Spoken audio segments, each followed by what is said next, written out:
இன்றைக்கி நம்ம ஒரு ஹெல்த்தியான வெயிட் லாஸ் ரெசிபி பார்க்க போகிறோம். அது எப்படி செய்கிறதுன்னு பார்க்கலாமா?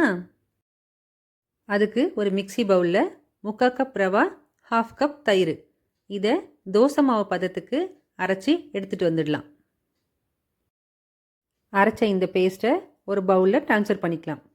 இது கூட பொடியாக நறுக்கின குடமிளகா, பொடியாக நறுக்கின தக்காளி, பொடியாக நறுக்கின ஒரு பெரிய வெங்காயம், 2 பச்சை மிளகா, பொடியாக நறுக்கின கொத்தமல்லி, இது எல்லாத்தையும் சேர்த்து நல்லா மிக்ஸ் பண்ணிக்கலாம்.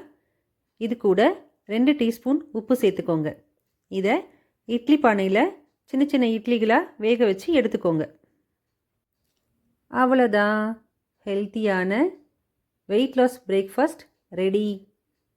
இந்த டிஷ்ஷுக்கு பேர் நீங்கள் தான் செலக்ட் பண்ண போகிறீங்க. என்னோடய வியூவர்ஸும் சப்ஸ்கிரைபர்ஸும் இந்த டிஷ்ஷுக்கு ஒரு நல்ல பேர் செலக்ட் பண்ணி கமெண்ட்டில் சொல்லுங்கள்.